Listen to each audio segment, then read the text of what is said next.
اعوذ باللہ من الشیطان الرجیم بسم اللہ الرحمن الرحیم۔ اب اس کے بعد اللہ تعالیٰ کے احسانات اور ان کی طرف سے جو ناشکریاں ہوئی ہیں ان کی بڑی تفصیل کے ساتھ اب بات چلے گی، تفصیل نہیں تیزی کے ساتھ۔ یہ واقعات کئی 100 برس کے ہیں، لیکن ایک تو یہ کہ ان کی تفاصیل مکی صورتوں میں آ گئی ہیں، سب سے زیادہ سورہ اعراف میں ملیں گی اور بھی کئی صورتوں میں آپ کو مل جائے گی۔ یہاں پر تو پے بپے جیسے کہ ایک قرارداد جرم کسی پر کی جاتی ہے تو اس میں سب گنوائے جاتے ہیں، تم نے یہ کیا یہ کیا یہ کیا۔ وَإِذْ نَجَّيْنَاكُم مِّنْ آلِ فِرْعَوْنَ، اور ذرا یاد کرو جب کہ ہم نے تمہیں نجات دی تھی فرعون کی قوم سے۔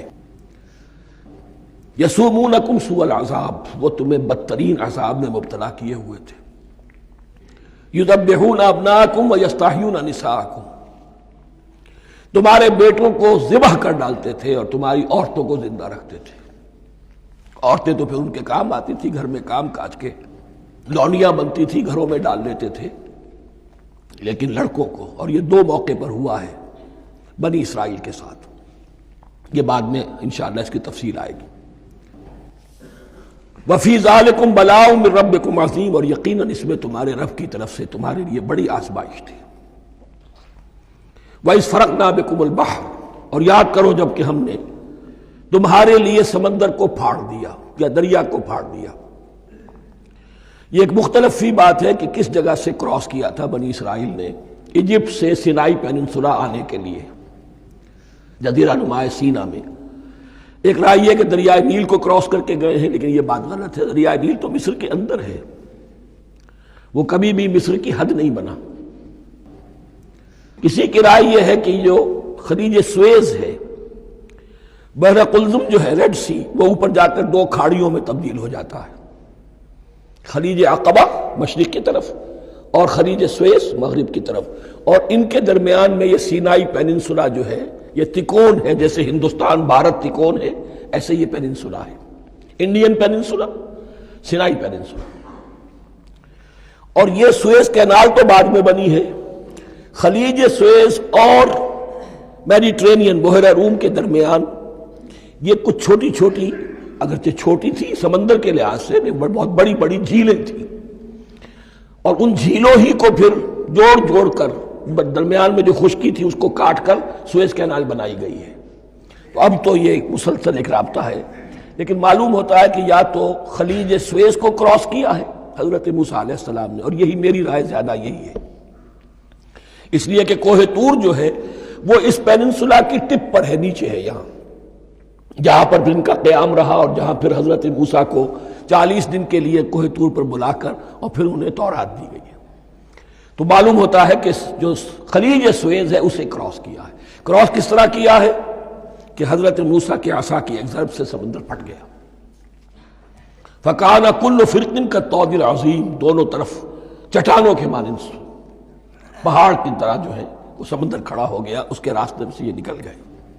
اور پھر جب فرعون اور اپنا لشکر لے کر جب آیا ہے، اس نے سوچا ہم بھی نکل جائیں، وہ غرق ہو گئے، اس لیے کہ دونوں طرف کا پانی آپس میں مل گیا۔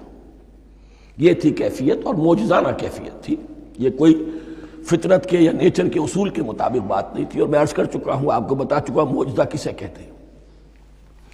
وَإِذْ فَرَقْنَا بِكُمُ الْبَحْرَ فَأَنجَيْنَاكُمْ، جب ہم نے تمہارے لیے یا تمہارے ساتھ سمندر کو پھاڑ دیا، تمہارے لیے، تمہارے گزرگاہ بنانے کے لیے، تو تمہیں تو نجات دے دی۔ وَأَغْرَقْنَا آلَ فِرْعَوْنَ وَأَنْتُمْ تَنظُرُونَ، اور تمہاری نگاہوں کے سامنے فرعون کے لاؤ لشکر کو غرق کیا، تم دیکھ رہے تھے، یہ گزر چکے تھے، اس ساحل پر کھڑے ہیں، ادھر سے یہ داخل ہوئے ہیں، اور پانی دونوں طرف سے آ کر مل گیا اور یہ غرق ہو گئے۔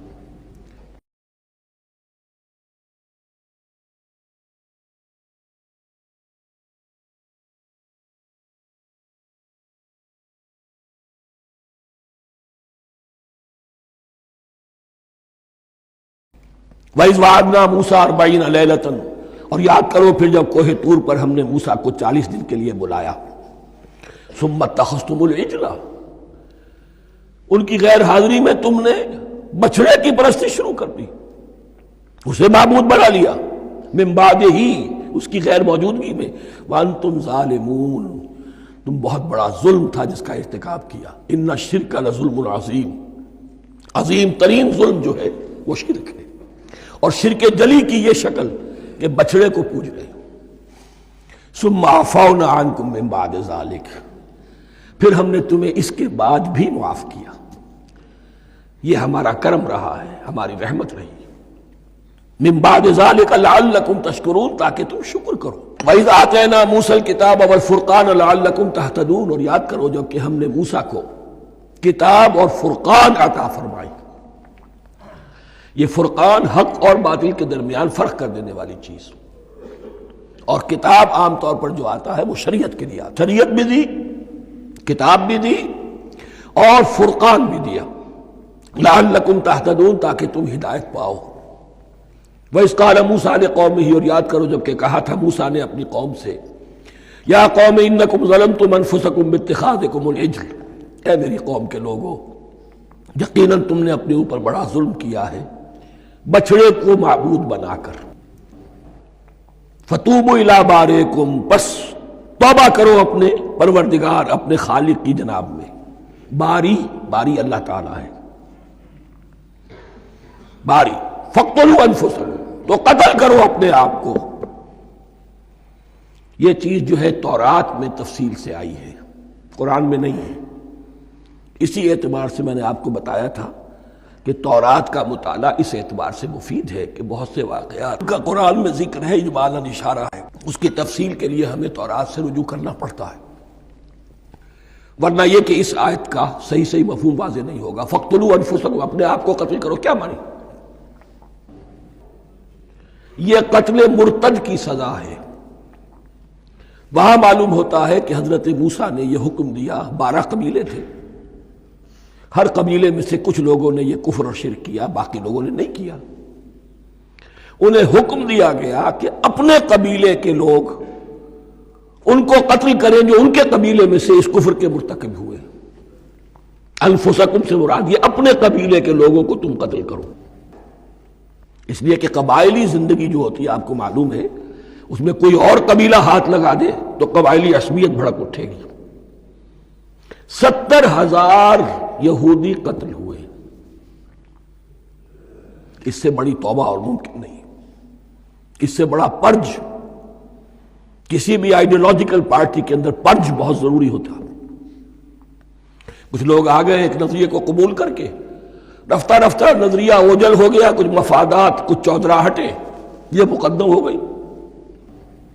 اسی سے جماعتیں خراب ہوتی ہیں، غلط راستے پہ پڑ جاتی ہیں، تحریکیں بھٹک جاتی ہیں.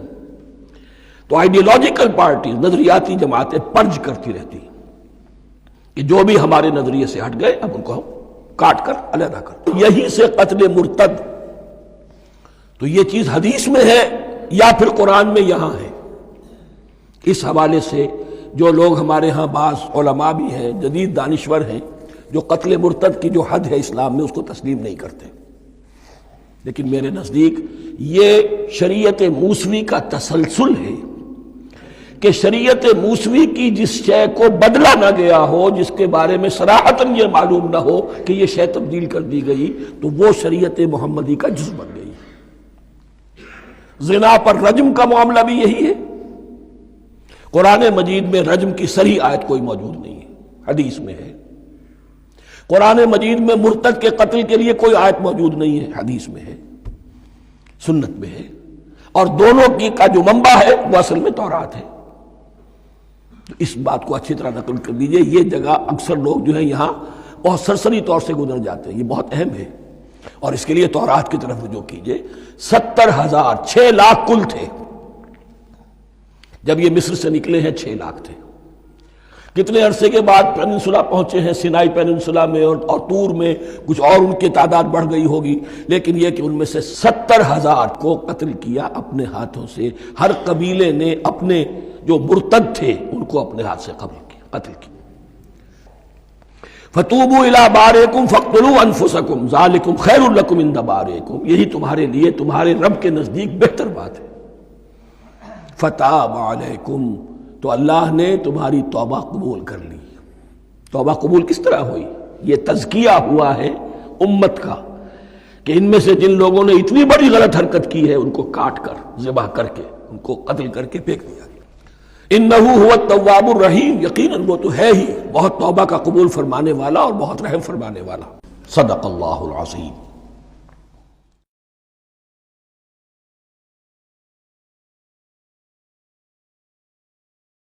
اعوذ باللہ من الشیطان الرجیم، بسم اللہ الرحمن الرحیم۔ وَإِذْ قُلْتُمْ يَا مُوسَىٰ لَن نُّؤْمِنَ لَكَ حَتَّىٰ نَرَى اللَّهَ جَهْرَةً، ایک اور واقعہ ان کی تاریخ کا۔ اور یاد کرو جب کہ تم نے کہا تھا اے موسیٰ ہم تو تمہاری بات نہیں مانیں گے۔ ایمان کے بعد جب لام کا حرف آئے تو اس کے معنی صرف تصدیق کے ہوتے ہیں۔ لن نؤمن لک، ہم آپ کی بات کی تصدیق نہیں کریں گے، حتی نری اللہ جہرۃ، جب تک کہ ہم دیکھ نہ لیں اللہ کو عیاناً۔ ہمیں کیا پتا اللہ نے یہ کتاب دی آپ کو، آپ تو لے کر آ گئے، ہمارے سامنے تو پتھر کی کچھ تختیاں ہیں، اس پہ کچھ لکھا ہوا، کس نے لکھا ہمیں کیا پتا۔ اب دیکھیے ایک حضرت موسیٰ کی خواہش تھی رب ارنی انظر الیک، وہ کچھ اور شے تھی۔ یہ تخریبی ذہن ہے جو یہ کہہ رہا ہے کہ ہم بھی چاہتے ہیں کہ اللہ کو اپنی آنکھوں سے دیکھیں اور معلوم ہو کہ واقعی اس نے یہ کتاب آپ کو دی ہے۔ فَأَخَذَتْكُمُ الصَّاعِقَةُ، تو تمہیں آپ پکڑا ایک بہت بڑی کڑک نے، ایک بہت بڑی کڑک ہوئی اور سب کے سب مردہ ہو گئے۔ وَأَنْتُمْ تَنظُرُونَ، تمہارے دیکھتے دیکھتے ایک کڑک نے تمہیں آ لیا۔ ثُمَّ بَعَثْنَاكُمْ مِنْ بَعْدِ مَوْتِكُمْ، پھر ہم نے تمہیں دوبارہ اٹھایا تمہاری موت کے بعد۔ بعض لوگ اس کی یہ تعویل کر رہے ہیں کہ یہ موت نہیں تھی بلکہ بے ہوش ہو گئے تھے، یعنی جو بھی کڑک تھی اس کی وجہ سے سب کے سب بے ہوش ہو کے گر گئے۔ لیکن میرے نزدیک یہاں تعویل کی ضرورت نہیں، بعث بعد الموت اللہ کے لیے کوئی مشکل نہیں۔ ہم الفاظ کو خواب کا کو ان کے اصل جو مفہوم ہے جو کہ صاف ہے صریح ہے اس سے خواب کا کے لیے موڑ کر لکھا جائے۔ ثم بعثناکم من بعد موتکم لعلکم تشکرون، تاکہ تم شکر کرو۔ وظللنا علیکم الغمام وانزلنا علیکم المن والسلوى، اور ہم نے تم پر ابر کا سایہ کیا۔ اب 6 لاکھ کا قافلہ چل رہا ہے، سینائی پیننسولا، صحرا، کوئی اوٹ نہیں، کوئی سایہ نہیں، لق و دق، دھوپ کی تبش۔ تو اللہ کا فضل ہوا کہ ایک سائے کی طرح ابر جو ہے ان کے ساتھ ساتھ جہاں جہاں وہ جا رہے ہیں وہ ابر ان پر سایہ کیے ہوئے۔ وَأَنزَلْنَا عَلَيْكُمُ الْمَنَّ وَالسَّلْوَىٰ، کھانے کو کچھ نہیں، تو من اور سلوہ نازل کیے گئے۔ من ایسے اترتا تھا رات کے وقت کہ جیسے شبنم کے قطرے ہوتے ہیں، لیکن وہ ہوتا تھا کسی ایسی چیز کا جس میں شیرینی تھی، اور پھر وہ زمین پر آ کر جم کر وہ ایک گویا کہ دانہ بن جاتے تھے، یہ ان کا اناج ہو گیا۔ کاربوہائیڈریٹ سپلائی اس سے ہو گئی، من سے۔ اور سلوہ ایک خاص قسم کا پرندہ بٹیر کی شکل کا جو بے پناہ بڑی تعداد میں ان کے بڑے بڑے جھنڈ آتے تھے شام کے وقت، اور وہ ان کے ڈیرا جہاں ہوتا تھا اس کے گرد وہ اتر آتے تھے، اور رات کی تاریکی میں یہ آسانی سے ان کو پکڑتے تھے، ان کو کھاتے تھے بھون کر، اور یہ ان کی پروٹین ہو گئی۔ پوری غذا جو ہے اللہ تعالیٰ نے ان کو فراہم کر دی۔ وَأَنزَلْنَا عَلَيْكُمُ الْمَنَّ وَالسَّلْوَىٰ كُلُوا مِن طَيِّبَاتِ مَا رَزَقْنَاكُمْ، کھاؤ ان پاکیزہ چیزوں کو جو ہم نے تمہیں عطا کی ہیں۔ وَمَا ظَلَمُونَا، ہم نے تو ان پر کوئی ظلم نہیں کیا، وَلَٰكِن كَانُوا أَنفُسَهُمْ يَظْلِمُونَ، لیکن وہ خود ہی اپنے اوپر ظلم ڈھاتے رہے، ہر قدم پر نافرمانی اور ناشکری۔ اس کی بھی ناشکری آگے آ جائے گی چل کر، من و سلوہ سے بھی ناشکری کی انہوں نے۔ صدق اللہ العظیم۔